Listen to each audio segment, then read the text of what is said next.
It's Thursday, the 14th of April, 2022. Welcome to the Fast Five by Fear and Greed, where we give you the top 5 business stories you need to know in just 5 minutes. I'm Michael Thompson, and good morning, Sean Aylmer. Good morning, Michael. Sean, we have 5 stories to get through in 5 minutes, so let's get started. We'll start with story number 1, logical place to start. Consumer sentiment, Sean, in Australia has fallen for the 5th successive month. And so that has pretty significant ramifications for the share market, for the property market, for the economy, and then, of course, for the election as well. That's right, Michael. The all-important Westpac Melbourne Institute Index of Consumer Sentiment fell again last month. It's almost back to pre-pandemic levels. Why? Rising prices and the risk of higher interest rates. It's really starting to hit households, particularly people with mortgages. The Westpac index is about 20% lower than where it was last year. Now, consumer sentiment is critical to healthy economic performance. If people aren't confident, they're not spending, and it sort of becomes a self-fulfilling proposition. Of course, all these figures now mean a lot for the election that's coming up on May 21. Incumbent governments want voters to feel good about the economic outlook because it's fundamental to everyday living. So, Michael, I don't think falling confidence is good for the government. All right. Speaking of the government, Sean, it leads us neatly into story number 2. It is about the election, and I'm just going to pick a random time. I'm going to say 40 seconds and say you've got exactly 40 seconds to tell us exactly what the leaders of the major parties got up to yesterday. And go.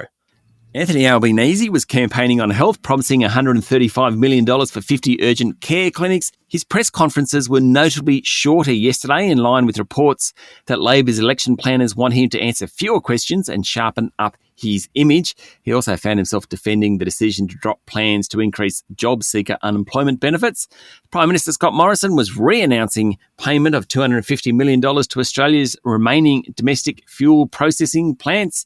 It was part of a package that he actually announced last year. And you said leaders, Michael. Greens leader Adam Bandt spoke at the National Press Club. He pushed the party's election platform, which includes a $78 billion pledge to expand Medicare to allow bulk billing at dentists and orthodontists. How'd I go? 38 seconds. Well, I think so. I actually forgot to start the timer, but it sounded pretty good. It sounded pretty close. So I'm going to say you passed that one. Story number 3, Sean, more than 900 of the country's ultra-rich, so it's probably not you, definitely not me, are all being audited in detail by the Australian Tax Office due to suspected tax avoidance or non-compliance. The ATO got additional funding in last month's federal budget to target wealthy individuals. If you get audited, you might have ATO officers visit your work or home. It's expected that the offshore money payments, distributions from trusts, and the black economy, estimated to be worth around $30 billion, will be the prime targets. There'll be some very nervous rich people out there right now. Sean, story number 4, the online sports betting sector is a fascinating one to talk about because it's just been through quite a roller coaster over the last couple of years. One of those companies, PointsBet, is listed on the ASX, but it's based in the US, and they've now launched an online casino product in Pennsylvania. Yeah, I agree. It's a really fascinating sector, and particularly PointsBet. I've always liked this stock, or at least I've liked to follow it. It surged during the past couple of years as online sports betting became legal in the US state by state. As they picked up licenses, their share price increased. But as the economy has turned, rates started to rise, and competition in the sector has really ramped up. PointsBet's share price has fallen hard and is down 75% over the past year. Now it's moving into online gaming, at least in Pennsylvania. Let's hope it works, at least for shareholders' sake. All right, last story, Sean, story number 5. I know you love a bit of luxury, so this one is for you, really. And luxury brands are really having their moment in the sun with the world's biggest luxury group, LVMH, reporting some pretty strong first quarter sales. Yes, and this comes despite a resurgence in COVID in China, which is now the second largest luxury market behind the US, of course.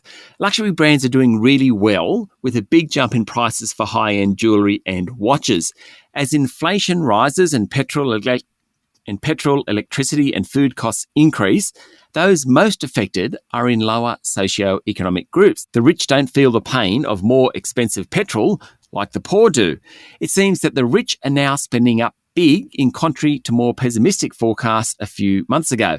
Michael, in LVMH's case, its biggest brands, Louis Vuitton and Dior, are among the best performers. What they have is pricing power. They can pass through higher input costs. Where they haven't done so well, they're only up by a touch, not a lot, is in the alcohol area. Moet and Hennessy Cognac. Oh, there you go.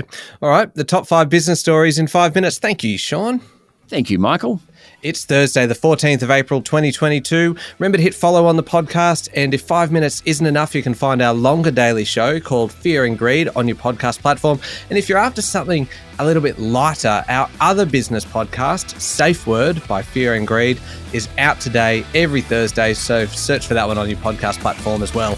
I'm Michael Thompson, and that was the Fast 5 by Fear and Greed. Have a great day.